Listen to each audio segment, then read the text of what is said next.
नमस्कार। इन खबर में आपका स्वागत है। फ्रांस की व्यंग्य पत्रिका शार्ली एब्डो ने पैगंबर मोहम्मद के उन कार्टूनों को फिर से प्रकाशित किया है जिनके कारण साल 2015 में वह खतरनाक चरमपंथी हमले का निशाना बनी थी। इसके बाद माना जा रहा है कि एक बार फिर विवाद बढ़ने वाला है।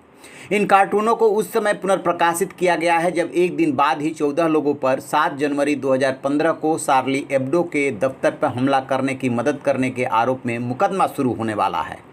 इस हमले में पत्रिका के प्रसिद्ध कार्टूनिस्टों समेत 12 लोगों की मौत हो गई थी। कुछ दिन बाद पेरिस में इसी से जुड़े एक अन्य हमले में 5 लोगों की जान चली गई थी, यानी कि कुल 17 लोग मारे गए थे।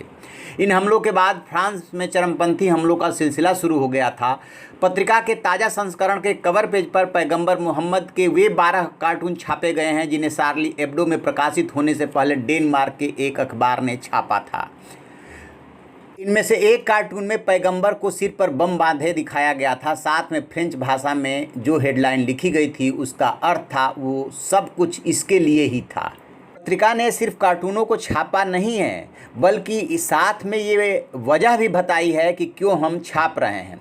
अपने संपादकीय में पत्रिका ने लिखा है कि 2015 के हमले के बाद से ही उससे कहा जाता रहा है कि वह पैगंबर पर व्यंग्य चित्र छापना जारी रखे। संपादकीय में लिखा गया है कि हमने ऐसा करने से हमेशा इनकार किया, इसलिए नहीं कि इस पर प्रतिबंध था। कानूनन हम ऐसा करने की इजाज़त देता है, कानून हमें ऐसा करने की इजाज़त देता है, मगर ऐसा करने के लिए कोई अच्छी वजह होनी चाहिए, ऐसी वजह जिसका कोई अर्थ हो और जिसमें एक बहस पैदा हो। इन कार्टूनों को जनवरी 2015 के हमलों पर सुनवाई शुरू होने वाले हफ्ते में छापना हमें ज़रूरी लगा। अब यदि आप भूल गए होंगे तो हम बताना चाहेंगे कि 7 जनवरी 2015 को क्या हुआ था। उस दिन सैंड और चेरिफ कोची नाम के भाइयों ने शार्ली एब्डो के दफ्तर में घुसकर फायरिंग की थी और एडिटर स्टीफन चार्बेनियर, 4 कार्टूनिस्टों, 2 स्तंभकारों, एक कॉपी एडिटर, एक केयरटेकर और एक मेहमान की हत्या कर दी थी। हमले में एडिटर के अंगरक्षक और एक पुलिस अधिकारी भी मारे गए थे। पुलिस ने जब इन भाइयों की तलाश शुरू की तो एक बंधक संकट पैदा हो गया। इनके एक सहयोगी ने एक महिला पुलिसकर्मी की हत्या कर दी और एक यहूदी सुपरमार्केट में कई लोगों को बंधक बना लिया। इस शख्स ने 9 जनवरी को 4 यहूदियों की हत्या कर दी। बाद में उसकी भी पुलिस की गोली से मौत हो गई। मरने से पहले रिकॉर्ड एक वीडियो में इस शख्स ने कहा था कि इन हमलों को इस्लामिक स्टेट समूह के नाम पर अंजाम दिया गया है। शार्ली एब्डो के दफ्तर पर हमला करने वाले भाइयों की भी पुलिस गोली से मौत हो गई थी।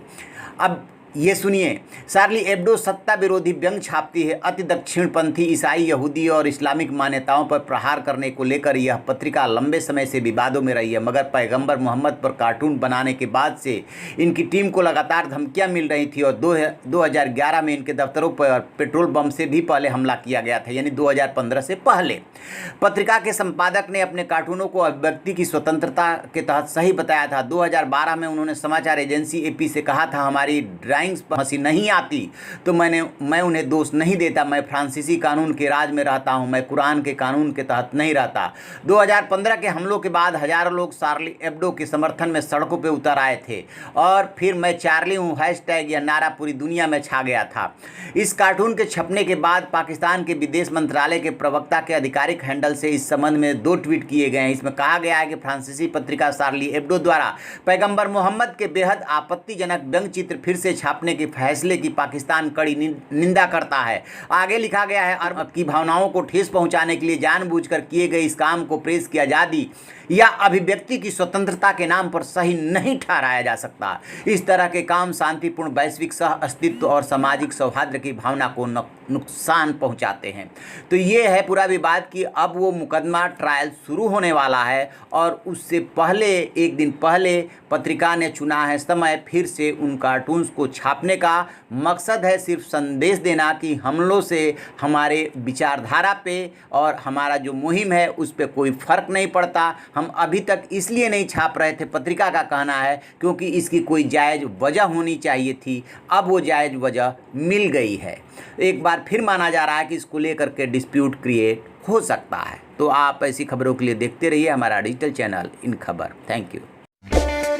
इन खबर चैनल को सब्सक्राइब करें और